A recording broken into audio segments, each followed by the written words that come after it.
Welcome to MMO Grinder Sidequest, where I take a look at early open or closed betas, subscription trials, and simpler titles, giving you a quick first impression.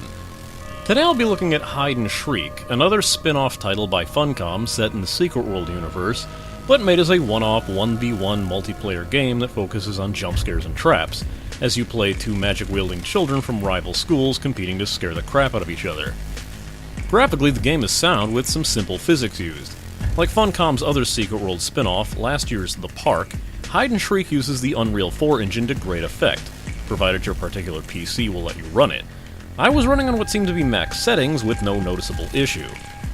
Music consists of a main theme, which you're hearing in the background, while in-game matches mostly take silence over music, with some music cues and loud sharp stings to punctuate the scares. Audio plays a very important role in the game as well, due to how the game works, so it's just as important to keep things heard to gain an advantage against your opponent. There'll be plenty of times that a locker opening noise might seem creepy, but that's really just to let you know that your opponent is near. Of course, you might be thinking, well, why would a locker opening be so important when you could just see where they are? That's the thing. You can't.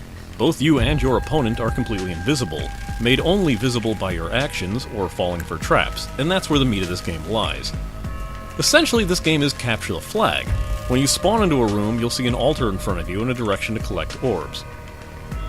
Depending on which side you're on, red or blue, will require you to search out orbs of your color and return them to the constantly moving altar of your color. Booby-trapping the areas where your opponents could find the orbs and send them jump scares with your Shriek ability. Matches are decided in one of two ways. Either have the most points at the end of 10 minutes, or use a Shriek ability on your opponent 3 times in a row without being hit once, to snag an early and near-instant victory. Throughout the arena of 4 small classrooms and a locker-filled hallway, you'll locate runes to cast magic with, grimoires to boost your abilities, pages to further a secondary story, and cosmetic unlocks for your Shriek ability. Left-click to take any objects that you're looking at, like runes and orbs. You can drop orbs with right-click, both on the altar and to get them out of your hands. Hold left-click and move the mouse in the appropriate direction to open doors and drawers where you can find runes and orbs. Keep in mind every action that you do will give away your position.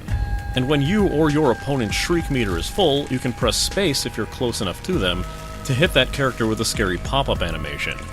If you miss, you'll be stunned and revealed for a short while and have to wait for the meter to recharge to try again.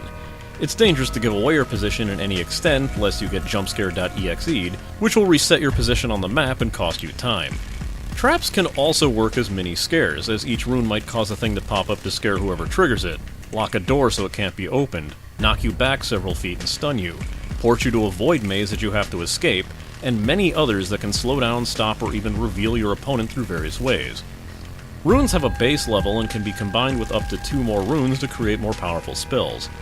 If you're holding an orb and get hit with a trap spell or a Shriek attack, you will lose the orb you're holding onto and have to find another one. So you might be better off tossing your orb down if you suspect something might be blocked with a spell, or your opponent is setting you up for a Shriek.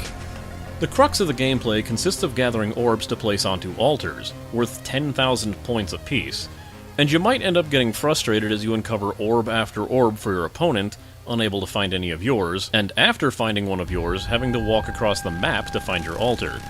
As you might have guessed, holding any of the orbs will give your position away, making taking orbs to altars a pretty risky move. If you're the campy type, and want to just wait until your opponent tries to bring an orb to scare them, altars will move around after a short while, so you can't reliably just wait around for them to come over. Some spells will even move the altar to your room where you're standing, so it's better to just use your traps wisely and go on the prowl. At the end of each match, points and bonuses are tallied, and the most points wins the match, gaining experience to randomly unlock pieces to customize your jump scare image. That's pretty much the game. Progression only exists in the form of cosmetic unlocks and pages of the backstory, leaving replay value only to those looking to get in a few matches with new people every now and then. Even when the scares wear off and you become desensitized to this constant startles, there's a solid angle of competitiveness there as well, good for bragging rights if nothing else. I suppose it's a good thing the price is so generally low, currently on sale for $4.79, which will run until Halloween this year, with the normal price of the game being only $6. It's a fun distraction title, and pretty easy YouTube and streamer bait if you even want to amuse your audience with overreactions. And of course, if you play the Secret World, you'll unlock a couple items there as well.